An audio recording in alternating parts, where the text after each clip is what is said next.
Sel nädalal USA asepresident kogus miljoneid dollareid oma poliitilise tuleviku jaoks mehe kodus, kelle raha aitas üles ehitada Tucker Carlsoni valeinformatsiooni impeeriumi, istudes samal ajal vaid mõne jala kaugusel Katari registreeritud agendist. Tere tulemast tagasi saatesse Access of Truth. Mina olen Emily Schroeder. 19. augustil korraldas asepresident J.D. Vance Pakistani-Iraani ärimehe Omid Malaki Southamptonis asuvas kodus annetuste kogumise ürituse. See tõi vabariiklikule rahvuskomiteele üle $5 miljoni, umbes 35 inimeselt, kusjuures istekohtade hinnad ulatusid kuni $250 000. Kuid see ei ole Vance'i esimene kord Malaki raha vastu võtta. Malak korraldas Vance'ile Hamptonsis annetuste kogumise üritusega juba 2024 aastal. Ja Malak ei ole lihtsalt annetaja. Ta on ka 1789 Capitali president, mille ta asutas koos Rebecca Merceri ja Chris Buskirkiga ning kuhu hiljem liitus Donald Trump Jr. Partnerina juhtis ta ka $15 miljoni suurust investeeringut 2023 aastal, et käivitada Tucker Carlsoni meediaettevõte.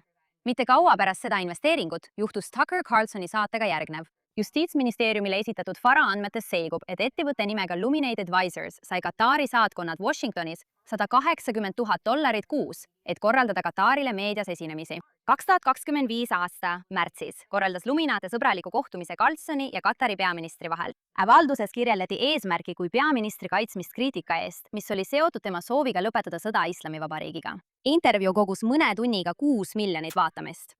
Kuid Carlson on väitnud, et ta pole kunagi võtnud sentigi üheltki välisriigilt.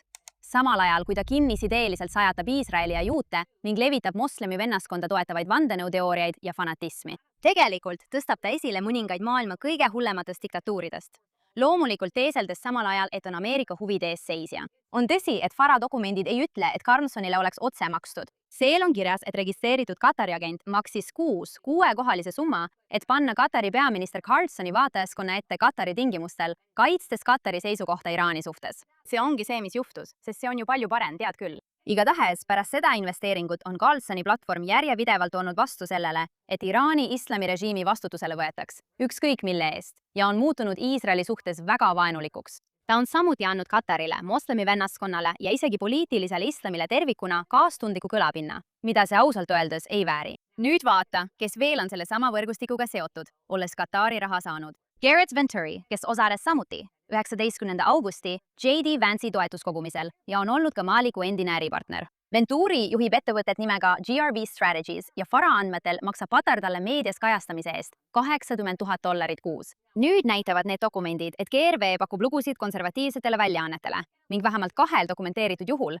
sõbralik kajastus ilmus mõne päeva jooksul, kusjuures soodsad lood avaldati nii Fox Newsis kui ka New York Postis. Tükk aega enne seda, kui ta end Katarile välisagendina registreeris, pressis kirjeldati Venturit kui Omid Maliku esindajat. Ja nad kahekesi alustasid isegi ühist äri, rahastades konservatiivset väljaannet nimega The Washington Reporter. Nüüd astus Venturi sellest väljaandest tagasi, omaenda väljaandest koos Malikuga, alles pärast seda, kui ta registreerus Katari agendiks, viidates ilmselgele huvide konfliktile. Ja ometi oli ta sel nädalal endiselt üks umbes 35 inimesest, kes viibisid Maliku kodus sellel rahakogumisüritusel mehele, kes soovib saada Vabariikliku partei presidendikandidaadiks 2028 aastal. See läheb siiski sügavamane kui üks rahakogumisüritus. Chris Buskirk, kes oli samuti üks selle Vance'i ürituse korraldajatest eelmisel nädalal, asutas koos GGD-ga ka Rockbridge Networki. Vance, võrgustik, mida toetavad suured annetajad, sealhulgas Malik ja ka Peter Thiel. See on ka annetajate infrastruktuur, mis aitas üldse Vance'i poliitilist karjääri üles ehitada. Malik ei piirdunud siiski ainult meedia ja rahakogumisega. Ta lõi ka Executive Branchi, Washingtoni eraklubi, mis sisuliselt müüb rikastele liikmetele ligipääsu Trumpi kõrgetele ametnikele, mille ta asutas koos Donald Trump Jr.-iga. Steve ja Alex Witkoffy ning Chris Buskirki. Nii et sama mees, kes aitas rahastada Tucker Carlsoni platvormi, oli ka Vance'i tõusu taga olnud annetusvõrgustiku kaasasutaja ning samuti kaasasutaja eraklubis, mis müüs ligipääsu ülejäänud administratsioonile. See on 3 erinevat survepunkti praegusele Valgemaja administratsioonile, kõik seotud samade inimestega, kellel on murettekitavad sidemed Katariga. Lisaks sellele on dokumenteeritud muster vaenulikest juudivastastest ja ausalt öeldes ka Ameerika vastastest väärtustest, mis pärinevad projektidest, millega ta jätkuvalt ühel või teisel viisil seotud on. See ei tõesta küll, et Malik oleks vastutav, kuid see õigustab kindlasti põhjalikumat uurimist välismõjude osas, eriti arvestades seda mustrit, mida me Katarist näeme. Enne 2024 aasta valimisi oli vaid umbes 10% Katari registreeritud meediakampaaniatest suunatud konservatiivsetele väljaannetele. Kuid pärast Trumpi võitu tõusis see number üle poole. Katar tegi teadliku otsuse suunata oma mõjutustegevus Ameerika parempoolsete poole ja ta tegi seda täpselt selle ökosüsteemi kaudu, mida Omid Malik rahastab ja millele J.D. Vance kindlasti oma poliitilises tulevikus toetub. Juhus? Raske on unustada, et Malik on olnud ka korduv osaleja Doha foorumil, viimati koos Neil Pateliga, kes on Tucker Carlson Networki tegevjuht, ja endise islamistliku režiimi välisministri Jalal Zarefi ning isegi Islamivabariigi Aaron Boyd Tritabarsiga. Nüüd, see fakt, et needsamad nimed ilmuvad korduvalt Katari valitsusringkondades, mis avalikult edendavad moslemi vennaskonna huve, peaks iga ameeriklast ärevile ajama, sest Katar ei ole lihtsalt sõbralik monarhia mõningate puudustega. See on rõhuv moslemi vennaskonna diktatuur, mis ei java Ameerika väärtusi. See on riik, mida on süüdistatud tänapäevase orjapidamise korraldamises, kus teisiti mõtlejaid karistatakse jõhkralt, LGBT inimesi ähvardab surmanuhtlus ja terroristid on korduvalt leidnud seal varjupaiga. See on seesama riik, mis võõrustas aastaid Hamasi juhtkonda. Ja see on sama valitsus, kelle registreeritud esindajatel on nüüd tasuline ligipääs mehele, kellest võib saada järgmine vabariikliku partei presidendikandidaat. Tee ise järeldused. Mida see tähendab otsuste tegemise jaoks valides majas? Kataril on ilmne strateegiline huvi tagada, et see, kes pärast Trumpi GOP juhib, oleks ümbritsetud inimestega, kes on Dohale soodsalt meelestatud. Ja just nii nad ka tegutsevad. Kummalisel kombel on Carsoni enda sisu peaaegu punkt-punktilt seda agendat peaaegu punkt-punktilt korranud, kaasa arvatud kasvav kahtlus ja vaenulikkus, mis on nüüd suunatud evangeelsete kristlaste toetusele Iisraelile, mis on juba pikka aega olnud üks tugevaimaid Ameerika Iisraeli toetava koalitsiooni tugisambaid. Kindlasti. See ei ole juhus, et sellised inimesed nagu Carson üritavad meeleheitlikult ajada kiilu kristlaste ja juutide vahele seoses Iisraeliga. Ja see ei ole juhus, just seda soovikski välisriik, kes püüab kujundada ümber Ameerika avalikku arvamust. Ma ei hakka siin väitma, et Omid Maliki on Katari, Iraani või Pakistani agent, sest tõendid seda ei kinnita. Kuid ma esitan selle küsimuse otse. Mees, kes aitas rahastada Carsoni platvormi, oli ka asepresidendi taga oleva annetajate võrgustiku kaasasutaja, kes lõi ka ülejäänud administratsiooni jaoks juurdepääsu võrgustiku, kes osaleb ka koos Iraani ametnikega paneeldiskussioonides ja Katari valitsuse foorumil ja kellel on ka ärisidemed isikuga, kes töötab nüüd Katari palgal. Kas sa tõesti usud, et see kõik on juhus?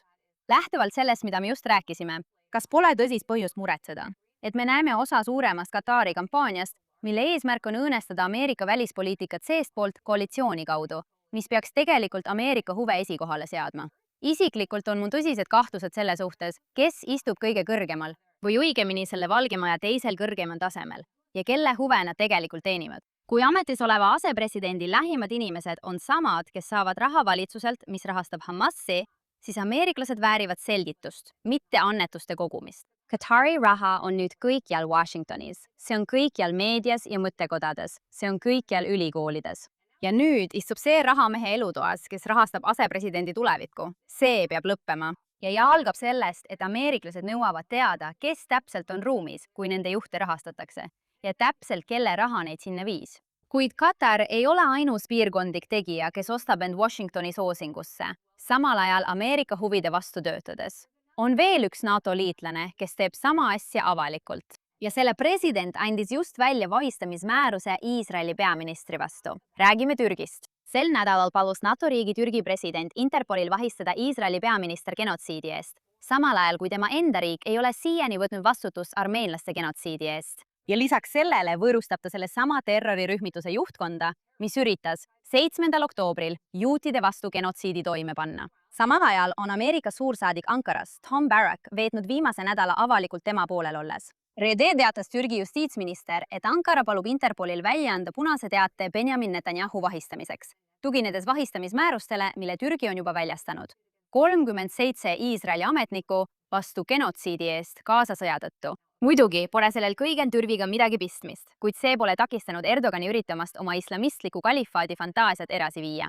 Vastuseks on Netanyahu büroo nimetanud Erdogani antisemiitlikuks diktaatoriks, kes on korraldanud kurdide veresaunu, varjab Hamasi terroriste ja okupeerib pool Küprost ning vangistab rekordarvuliselt ajakirjanikke ja poliitikuid, kes talle vastu seisavad. Ja neil on õigus. See on riik, mis pole kunagi võtnud vastutust armeenlaste vastu toime pandud genotsiidi eest, mida juhib mees, kelle peamine poliitiline rivaal istub vanglas. Samal ajal esitab ta genotsiidisüüdistusi riigi vastu, kes kaitseb end tõeliste genotsiidiliste terroristide eest, keda Türgi kaitseb. Sel nädalal pinged ainult kasvasid pärast seda, kui Iisraeli kaitsevägi ründas tühja baasi Süürias, kuhu Türgi üritab sõjaliselt laieneda. Midagi, mille vastu Iisrael on seidesõnaliselt hoiatanud ja öelnud, et nad seda kindlasti ei luba. Õhubaasi rünnati pärast seda, kui luureandmetel kavatses Türgi sinna lägesid paigutada. Iisraeli kaitseminister Israel Katz ütles, et Iisraeli kaitsevägi hoiatas enne rünnakut Süüria kõrgeid ametnikke ja andis neile võimaluse taanduda. Ja alles siis, kui sellele hoiatusele ei vastatud, andsid peaminister ja kaitseminister loa operatsiooni läbiviimiseks. Suveräänne riik, mis takistab vaenuliku välisväe juurdumist oma piirile, ei ole agressioon. See on enesekaitse miinimumstandard ja iga riik maailmas teeks sama. Pealegi ei kaitse miski NATOs Türgi õigust ähvardada Iisraeli, eriti teise suveräänse riigi, kes ei ole NATO liige, Süüria välismaal. Aga siin muutub asi vihastavaks, sest vastuseks sellele enesekaitseaktile Tom Barrack, praegune Ameerika Ühendriikide suursaadik Türgis ning eriesindaja Süüria küsimustes, nimetas avalikult seda rünnakut tarbetuks eskalatsiooniks. Ja see ei ole esimene kord, kui Barrack on asunud Ankara poolele USA liitlase või isegi USA enda asemel, huvide asemel. Vaid mõned päevad varem, vaata, mida ta ütles intervjuus Golani kõrgustike kohta, olles otseses vastuolus USA poliitika ja president Trumpiga. Tead ju, oma ülemusega. President Trump on tõmmanud piiri, püüdes minna mõõdukuse teed. Golani kõrgustikel Süüriaga nad okupeerivad endiselt Golanit ÜRO resolutsioonide ja kogu rahvusvahelise korra vastu, mis on öelnud, et Golan kuuluks Süüriale. Nii et kui kaua need sissetungid kestavad, kuni olukord rahuneb? Nüüd, 2019. aastal allkirjastas president Trump ametliku deklaratsiooni, millega tunnustati Iisraeli suveräänsust Golani kõrgustike üle. See on Ameerika poliitika, millele president, kelle all Barack töötab, on alla kirjutanud. Ometi läks Barack televisiooni ja rääkis sellele vastu, et meeldida Süüria ja Türgi valitsustele, keda ta püüab enda poole võita. Tõesti või? Kahjuks on see Baracki puhul korduv muster. Ta on olnud üks valjuhäälsemaid Washingtonis, nõudes Türgi tagasivõtmist F-35 programmi, millest Türgi 2019. aastal välja visati. Selle eest, et Türgi ostis Vene S-400 raketisüsteemi. Süsteemi, mis võimaldaks Moskval uurida Ameerika enda varghävitaja radari profiili. Ta on nimetanud Trumpi otsust võtta Türgi sellesse programmi tagasimääravaks hetkeks. Justkui oleks põhjust tähistada seda, et riiki, kes pole siiani Vene süsteemist loobunud, premeeritakse. Korduvalt näib, et Barack seab Türgi režiimi huvid isegi Ameerika Ühendriikide omadest ettepoole. Nii et kelle heaks Tom Barack siis tegelikult töötab? Sest see ei paista olevat Ameerika Ühendriigid. Aga ma tahan rääkida ka sellest, mida Erdogan tegelikult ehitab, sest vahistamismäärus juhib siin tähelepanu tegelikult loost kõrvale. Türgist on saanud Hamasi operatiivpeakorter. Türgi luurejuht Ibrahim Kalin on sel aastal isiklikult korduvalt võõrustanud Hamasi poliitbürood Istanbulis. Hamas pidas oma sisemised juhtkonna valimised Istanbulis. Iisraeli julgeolekuteenistused on tuvastanud, et kõrged Hamasi tegelased tegutsevad Istanbulist, et juhtida rünnakuid Juudamaal ja Samaarias, kus Recep Tayyip Erdogan isiklikult lubas rühmitusele ja ma tsiteerin, nii nagu me kaitseme omaenda lapsi, kaitseme ka teid. Ameerika Ühendriikide rahandusministeerium on sanktsioneerinud mitmeid Türgi heategevusorganisatsioone ja Hamasi katteorganisatsioone. Ja just sel kuul arreteerisid föderaalprokuröri Türgis baseeruva heategevusorganisatsiooni juhi, kes suunas raha sellele rühmitusele. See ei ole mitte ainult NATO liitlane, kellel on keeruline suhe terroriorganisatsiooniks kuulutatud rühmitusega. See on kohalik liitlane, kes tegutseb aktiivselt selle peakorterina. Kuid Hamas on siin vaid nähtav osa. Erdogani enda siseminister ütles avalikult, et loodab ühel päeval saada Jeruusalemma kuberneriks. Erdogan ise on esinenud Araabia juhtide ees kui Ottomani sultanite õiguspärane pärija. Türgi mittetulundusühingud, mis tegutsevad Ankara enda heategevusühingute seaduse alusel, on tuvastatud kogu piirkonnas moslemi vennaskonna rahastamiskeskustena. See on tahtlik dokumenteeritud projekt, mille eesmärk on taastada Türgi domineerimine endise Ottomani maailma üle poliitilise islami lipu all. Ja Iisrael on vaid üks riik, kes sellele vastu seisab. Kui Türgi on selgelt reegleid eirav riik ja nad muutuvad iga päevaga üha enam selliseks, kui nad on sellest F-35 programmist juba 6 aastat väljas olnud, kuna nad ei loobu Vene raketisüsteemist, kui see on ainus NATO liige, kes pole kunagi Venemaad Ukraina pärast sanktsioneerinud, kui ta on sõjaliselt okupeerinud poole Küprosest ja on seda teinud juba 50 aastat, kui ta vangistab rohkem ajakirjanikke kui peaaegu ükski teine riik maailmas. Ja kui selle praegune president annab välja vahistamismäärusi Ameerika lähima liiklase Lähis-Idas juhi vastu, samal ajal kui ta võõrustab rühmitust, kes tappis selle riigi kodanikke, miks nad on ikka veel NATOs? Praegu ei ole NATO lepingus ametliku mehhanismi liikme väljaarvamiseks. kuid Türgi on hea põhjus sellise loomisele ja seda väga kiiresti. Liit, mis ei suuda eemaldada liiget, kes aktiivselt varjab ametlikult tunnustatud terrorirühmitust, ei ole tõsiseltvõetav liit. Türgi tuleks NATO-st välja arvata. Punkt. Et see kõik kokku võtta, siis Katar ja Türgi ei ole selles Ameerika Ühendriikide ja tema liitlaste õõnestamise püüdluses konkurendid. Nad on partnerid. Mõlemad valitsused rahastavad, varjavad ja legitimeerivad samu islamistlikke võrgustikke.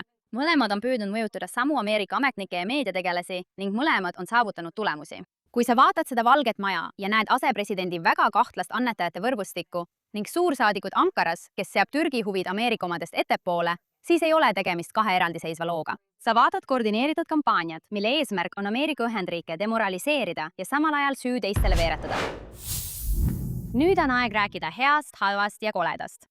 Ja ma tahan sel nädalal alustada heast, sest üks Hollywoodi stuudio seisis tegelikult vastu ühele kõige järeleandmatumale Iisraeli vastasele vihkajale Hollywoodis. Jah, ma räägin Mark Ruffalost. Et tausta anda, las ma selgitan, kes Mark Ruffalo tegelikult on, sest tegemist ei ole inimesega, kes oleks lihtsalt juhuslikult midagi öelnud ja nüüd seda väänatakse. Ta on täiesti juutidest kinnisideeline hull. 6 aastat tagasi nimetas Ruffalo Iisraeli apartheidiriigiks. 2021 aastal süüdistas ta isegi Iisraeli genotsiidis, näidates ju ka sellega, et tal pole aimugi, mida see sõna tegelikult tähendab. Samal ajal pärast 7. oktoobril, kui 1200 mõrvatud iisraellase surnukehi alles tuvastati, postitas Ruffalo juba petitsioone, mis kujutasid konflikti kui Iisraeli poolt toime pandud laste tapmist. Kui 4 pantvangi päästeti Hamasi vangistusest, ei suutnud ta seda isegi päästmiseks nimetada.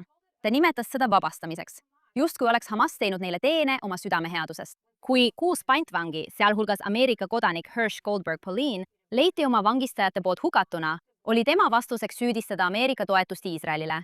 Postitus, mis oli nii õigustamatu, et ta ise kustutas selle. Siis eelmisel aastal hakkas ta taas nimetama seda olukorda genotsiidiks ja kirjutas alla ametlikule lubadusele boikoteerida täielikult Iisraeli filmiasutusi, sest ilmselt on nemad vastutavad. Aga Iraani asutustega koostöö tegemine pole mingi probleem, eks ole, Mark? Sel nädalal rakendas Mark sama loogikat või selle puudumist ka ühele ettevõtete ühinemisele, süüdistades Ameerika juudi Ellisoni perekonda, tsitaat, maailma kõige hävituslikumate ja ebainimlikumate jõudude toetamisel. Kas Oracle'i tehnoloogia pärast, mis toetas Iisraeli pärast 7. oktoobrit? Nüüd põhineb kogu tema süüdistus taas esile kerkinud Oracle'i juhi Safra Catzi 2024 aasta klipil, kus ta ütleb, et on mõned asjad, mida Oracle tegi Iisraeli sõjaväe jaoks, mida tema, tsiteerin, tegelikult rääkida ei saa. Ja et ettevõttel on mõned tõeliselt hirmutavad tehnoloogiad, mille ta kättesaadavaks tegi. Ta ei öelnud kunagi, mis see on. Keegi väljaspool Oracle'it ja Iisraeli valitsust ei tea, millest ta üldse räägib. Kuid Ruffalo võttis juhatuse liikmed tahtlikult ebamäärase kommentaari ja muutis selle otseseks süüdistuseks genotsiidis ja apartheidis ühe Ameerika perekonna vastu. Ainult sellepärast, et nad on juudid, ilma ühegi konkreetse faktita selle toetuseks. Kuid seekord Paramount ei lasknud tal sellega pääseda. Kõneisik astus välja ja ütles, et ettevõte on väga mures, kui antisemiitlikke klišeesid kasutatakse väidetavad ärivaidluse teenistuses. Ja et sellised sõnad nagu genotsiid või apartheid ettevõtte tehingu kontekstis on juba liiga kaugele mindud.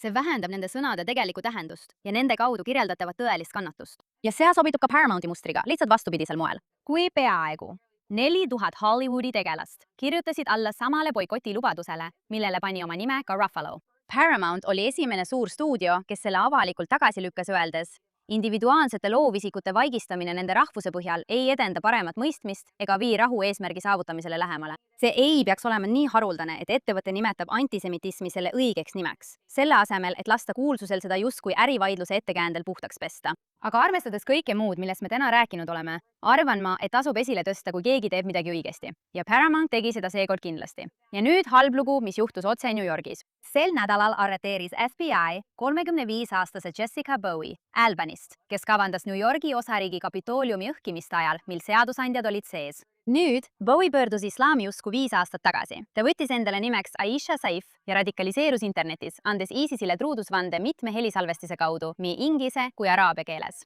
Seejärel veetis ta nädalaid Kapitooliumi uurides, tegi fotosid erinevatest vaatenurkadest ning ütles isegi FBI informaatoritele, et tahab, tsiteerin, hävitada võimalikult suure osa hoonest ja tappa senaatorid nende koosoleku ajal. Ta arutas pommi maskeerimist toidukulleri saadetiseks, ostis materjale ehituspoest ning kaalus isegi Albany linnavalitsuse hoonet, kuid otsustas lõpuks, et osariigi pealinn on tema enda sõnul parem sihtmärk. Prokurörid ütlevad, et ta kavatses pärast seda põgeneda ISISe kontrollitud aladele Süürias, seejärel naasta, et rünnata Times Square'i aastavahetusel ja lõpuks isegi Valget Maja.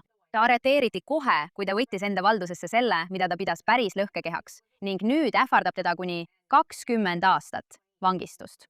See on ilmselgelt kohutav, kuid tagajärjed on veelgi hirmutavamad. Uurijad ütlesid, et Bowie kirjeldas end kui väikest tüdrukut, kes pärast 11. septembrit lehvitas Ameerika lipu, kuid hiljem pani üles kleebiseid, mis kujutasid langevaid torne, tähistamaks seda sündmust. See on Ameerika kodanik, kes on sündinud ja kasvanud Ameerikas, kuid oli valmis tapma omaenda osariigi seadusandjaid eesmärgi nimel, mis sai alguse tuhandete kilomeetrite kaugusel. Ja ta ei ole ainus selline juhtum. See ei ole üksiku häiritud inimese lugu. See on sümptom millestki, mis Ameerika ühiskonnas levib ja süveneb. Veebipõhine radikaliseerumine muudab tavalised ameeriklased, kellel pole Lähis-Idaga mingit seost, poliitilise islami jalaväelasteks. See ei ole islamofoobia küsimus, sest seesama mürgine ideoloogia tapab ebaproportsionaalselt palju teisi moslemeid kogu Lähis-Idas. Ameerika Ühendriikides näeme seda ideoloogiat läbi Vaba Palestiina surmakultuse ning Demokraatliku partei kaaperdamise DSA poolt. Ja me näeme seda islamistide puhul, kes annavad truudusvande ISISele. Washington ei saa enam käsitleda neid kui üksikuid omavahel mitte seotud juhtumeid, vaid peab nägema neid kui koordineeritud ideoloogilist, tegelikult nakkust, mis levib Ameerika ühiskonnas. Ameeriklaste elud on selgelt ohus. Ja nüüd lõpuks kole lugu, mis viib meid tagasi Islami Vabariigi ja Hispaania juurde, kus režiimil on sõber Pedro Sáncheze näol. Sel nädalal teatas Islami Vabariigi riigimeedia, et Hispaania investorile on nüüd antud luba režiimi esimeseks välisinvesteeringuks Lõuna-Horassani provintsis paevandus- ja maavarade töötlemise projekti jaoks. USA sanktsioonide kohaselt ei ole see hall ala. Täitev korraldus 13902 nimetab kaevandamist konkreetselt Iraani majanduse sanktsioneeritavaks sektoriks, koos ehituse, tootmise ja tekstiilitööstusega. Kõik, kes selles sektoris tegutsevad, sealhulgas välismaalased, võivad selle eest USA sanktsioonide alla sattuda. Samal ajal kehtestas Brüssel Euroopa Liidu poolel eelmisel septembril Islami Vabariigile ulatuslikud sanktsioonid, keelates töötlemata metallide kaubanduse ja taastades laialdased investeerimispiirangud. Samal ajal, hoolimata sellest, et islamirežiim on viimastel nädalatel Euroopat otseselt ähvardanud, Hispaania peaminister Pedro Sánchez on kogu selle sõja vältel kujundanud end Euroopa kõige häälekamaks kriitikuks igasuguse sõjalise tegevuse suhtes Iraani islamirežiimi vastu, takistades Ameerika Ühendriikidel baaside kasutamist, kutsudes Hispaania suursaadiku Iisraelis tagasi ning nimetades kampaaniat režiimi vastu ebaseaduslikuks ja julmaks. Kummaline, kuidas tal pole midagi öelda kümnete tuhandete Iraani meeleavaldajate massilise tapmise julmuse ja ebaseaduslikkuse kohta, eks ole, Pedro? Igatahes, Hispaania enda kaubandusministeeriumi andmete kohaselt tema valitsus kiitis heaks üle $1,5 miljoni väärtuses kahesuguse kasutusega kaupade ekspordi Islami Vabariigi juba 2024 aastal ja 2025 aasta esimesel poolel, sealhulgas sütikud, lõhkeained ja kõrgtäpsed tööpingid, mis sobivad rakettide ja droonide tootmiseks. Peaaegu 70% sellest läks otse riigiga seotud ettevõtetele. Alates sellest, kui Sánchez 2018. aastal ametisse astus, on Hispaania kaitsega seotud eksportrežiimile ulatunud kokku peaaegu $200 miljonit. Nii et samal ajal, kui Sánchez esineb televisioonis ja ütleb sõjale ei, aitab tema enda valitsus sisuliselt islamirežiimil sõda pidada. See ongi enesele kahjuliku välispoliitika näide. Sa ei saa väita, et sul on sõja vastustamisel moraalne üleolek, kui samal ajal varustad raketiosadega režiimi, kes selle sõja alustas. Ja ei ole mingi neutraalne valitsus, mida Sánchez toetab. See on seesama islamistlik režiim, kes on juba sel aastal tapnud kümneid tuhandeid meeleavaldajaid ja jätkab peaaegu iga päev arreteeritute hukkamist. Et Euroopa Liidu liikmesriik vargsi ja tõhusalt relvastab režiimi sõjatööstuskompleksi, mis sooritab massimõrva omaenda rahva vastu, samal ajal, kui seesama liikmesriik peab maailmale inimõigustest loenguid, on reetmine nende põhimõtete vastu, millele Euroopa Liit väidab end rajanevat. Kui Brüssel tõesti usub sanktsioonidesse, mille ta uuesti kehtestas, peaks ta alustama küsimusest, miks just üks tema enda liikmesriikidest neid rikub. Võib-olla on Hispaania järgmine riik, mida tuleks sanktsioneerida. See ongi kõik selleks nädalaks. Kui soovite lugusid, mida ülejäänud meedia Iisraeli või Iraani kohta ei kajasta, siis jälgige mind kindlasti X-is ja Instagrami. Lingid on Opul. Mina olen Emily Schroeder ja see oli Access of Truth. Näeme järgmisel nädalal.